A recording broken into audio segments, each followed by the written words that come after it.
When I drove the Countryman last year, I really enjoyed it. I think it was a pretty good package. But for 2025, Mini has completely revamped the Countryman. They've given it all new styling, lots of hardware updates as well. Basically, it's not really Mini anymore. It's the largest car they've ever made.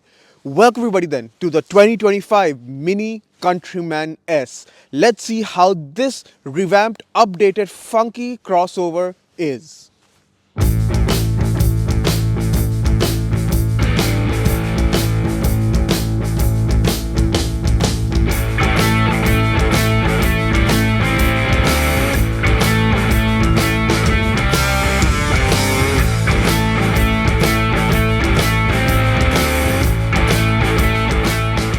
When you come to the styling of the updated Countryman, you notice that it does have some mini elements, but lots has changed.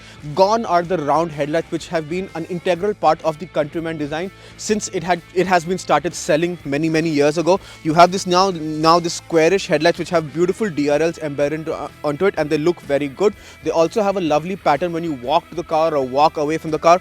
Overall, it's a very cool design element. You do also have this sort of rose gold slash copper finish around the grille, which is again a traditional Mini design element, which I think looks very good. Same color material on the bottom of the bumper, which is like a faux skid plate as well. Same color on the Mini emblem as well, which I think is a very cool element. It is an option, so it's not mandatory to buy the Countryman with that finish. You can buy it in black or silver as well. You do have some pattern around the grille with the big glass plaque for the adaptive cruise control, the S badging, which signifies that this is the Countryman S. There is the Countryman SE and the JCW. So if you buy those variants, that badging will be on the grille. Overall, it's a very smart looking front end. You do know that it's Countryman, but you'll definitely notice the new elements that Mini has incorporated onto this design. You do have the bulges on the bonnet as well. Overall, I said, just cuts and creases, funky design elements, which is again very synonymous to Mini design. Overall, this is a very smart looking crossover from the front. When you come to the side profile of the Countryman is when you'll notice that this is the largest Mini they've made. I know it sounds like an oxymoron, large and Mini, but now this is based on the new BMW X1 and X2 chassis, and it really shows. You can see the wheelbase is arguably the longest I've seen in any car that has a Mini badge.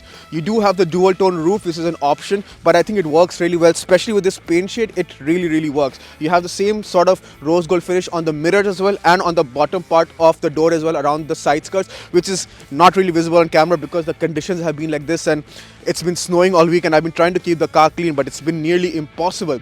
You do have the traditional grab handles now on the door, which is now incorporated in lots of new BMWs as well. These are the kind of areas where you see the part sharing between the Countryman and the counterpart, the X1. You do have this beautiful dual tone 20-inch wheels as well, which I think look very good. You do have cladding around the fenders, around the bottom part of the doors as well, because this is a crossover. You do have all four badging on the C-pillar. I love that little plaque they have around the C-pillar. Really breaks the monotony of the design, and I just love this quirky design features that Mini has incorporated here and there just to make sure and tell the world that it is still very much a Mini. And overall, I love the side profile of this crossover. When you come to the rear of the updated Countryman, you'll notice that yes, there are some changes here as well. The tailgate design is different. You have this new tail lights as well, which have lots of funky LED units which you can control and change the graphic however you want the tail light to be. You have the big badging Countryman S and the huge Mini logo as well, a rear wash wipe as well, and you have a mild spoiler as well, which I think looks very good. The number plate positioning is under the tailgate, which means that this is the only part of the tailgate that opens. So if you do open it, it takes its sweet time, but once it opens, you get access to the boot, and you'll instantly notice that there's one major drawback, and that is the loading lip is a bit too high. So when you actually have to load suitcases, which I had to yesterday, I had to pick up someone from the airport, I had to put in suitcases, and you'll realize that putting in a suitcase is actually really difficult because you actually have to lift it really high. Mini has provided protection on the cladding so that you don't scratch the paintwork, but it is still very tough work to actually lift it and put it inside. It is a decent sized boot. It did take in two big check-in suitcases very easily, and you do have lots of cladding on the bottom part of the bumper and the same rose gold slash copper finish on the bottom part of the bumper, which gives it like that Ford diffuser look. Overall, I think it's a very smart looking rear, very simplistic, does also complement that slightly boxy side profile. Overall, I think it's a very good rear looking part of the crossover as well.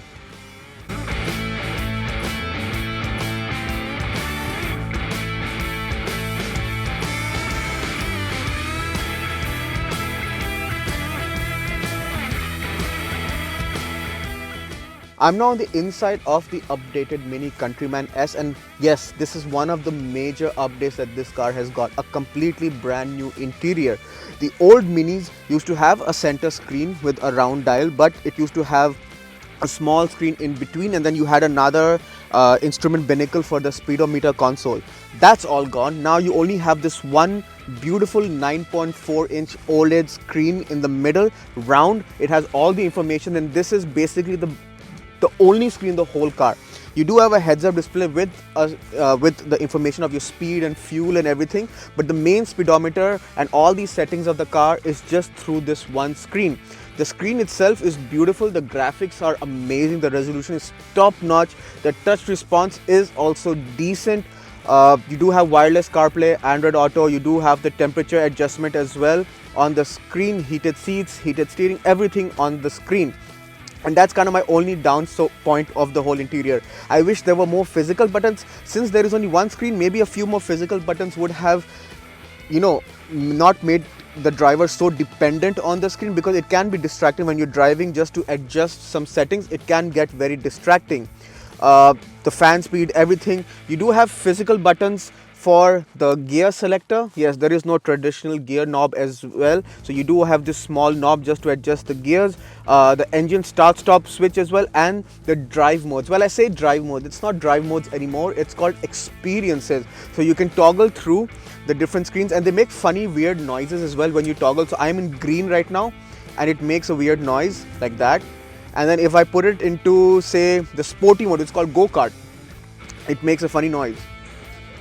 So it goes woohoo, so means the car is ready, sporty, ready to go. You can have a lot of fun with this car. So just quirks like this, I love it, because I know the classic Mini lovers love the analog screen that the original Mini had.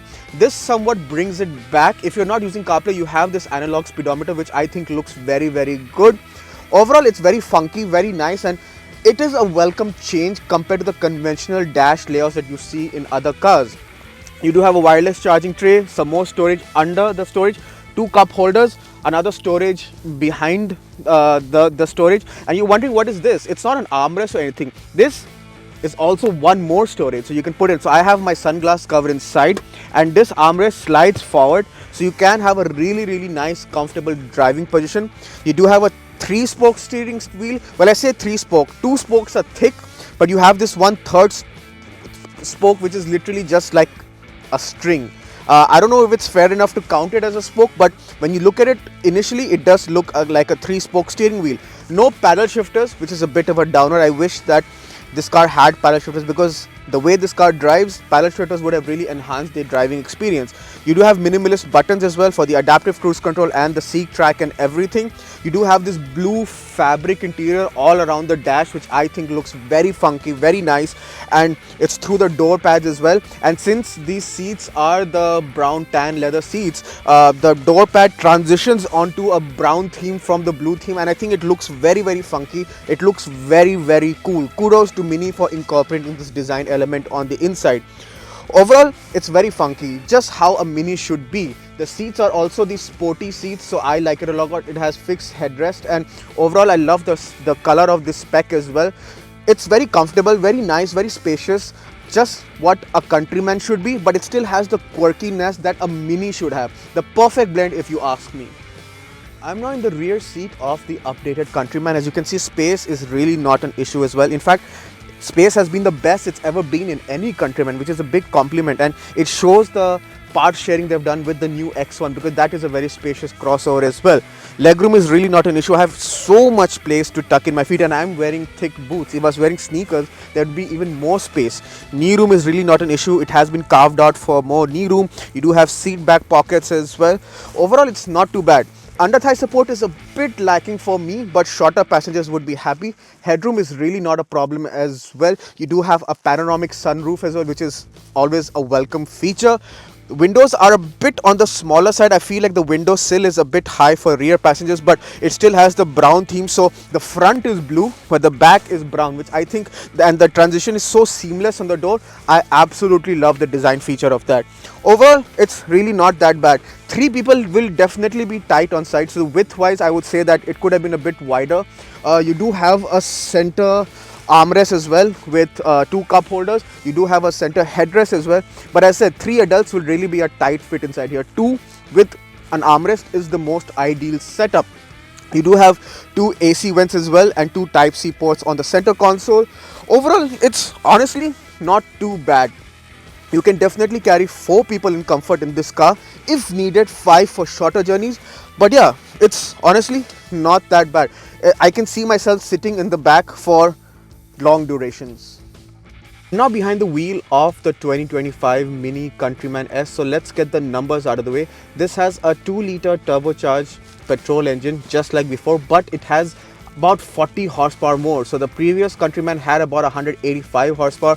This has about 240 horsepower. Is still all-wheel drive, the all-4 as Mini calls it. Has the 8-speed dual clutch automatic, but no paddle shifter, just a toggle to just play through the gears. Has various different drive modes. I'm currently in its normal mode right now, so let's see how this crossover drives. If I set off, and there's a lot of low end torque, there is no turbo lag as such, so you never have to really floor the throttle to get going, which is a very convenient feature, especially in stop start traffic. I can toggle through the drive mode, and if I go into say go-kart mode and the car does a small cheer and it's ready, and if I floor it, and it picks up speed really well. It picks up speed really well, and you're way above the speed limit, be it in city limits or on highway limits. It's very easy, very peppy to drive. The steering feel is very nice. It's a typical Mini, so it weighs up really well at speed. It has a very go-kart like feeling, so you can just change lanes very easily. It's so nimble, so agile, which is just what a Mini should be, and that's the beauty about this crossover. It is practical, it's big, but doesn't drive like a big vehicle. It drives very much like how a Mini branded vehicle should. I can put it back into say a different drive mode, so I can put it into green, which is the eco mode if I can say, and everything just dies down.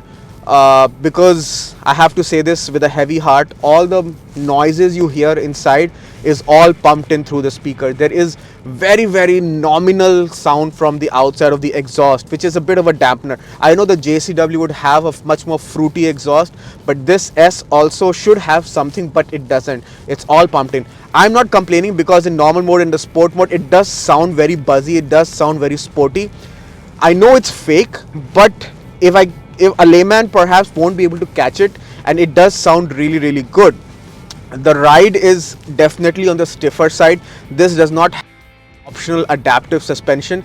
The last Countryman I drove did have it, and I think it is about a $600 or $700 option, but it does go a very long way. That $700 really transforms the ride. So currently, in its current mode, I would say it's a bit too stiff for daily usage, and pair it with the 20-inch wheels that this has, it's definitely crashy over potholes. So if you were to buy this car, please opt for the adaptive suspension, because with that, it makes the ride much more livable on a day-to-day basis.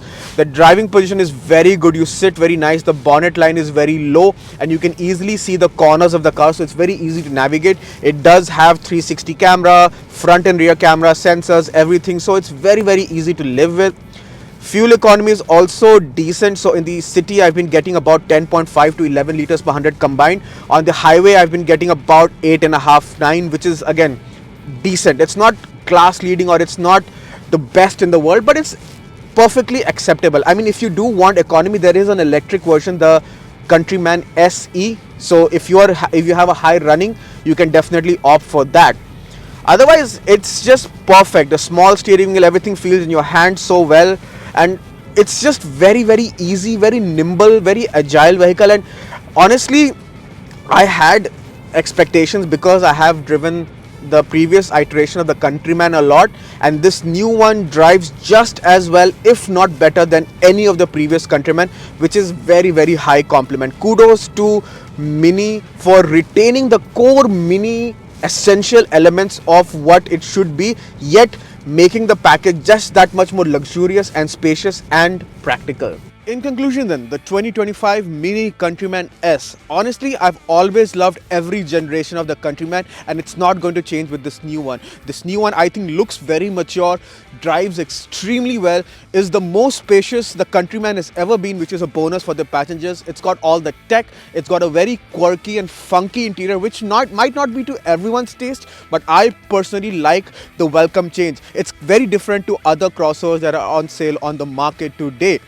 At around 45,000 for this base Countryman S, this very car is 53,000 or roughly 54,000 with all the options like the adaptive cruise, the sports seats, these wheels, this paint, all the stuff added is about 54,000. And I think that's not too bad value, because this is one car that can almost do everything you ask of it and more. So for an ideal one car solution for a small family, this is a great option, and one that will appeal to the enthusiast in you as well, because this does drive well.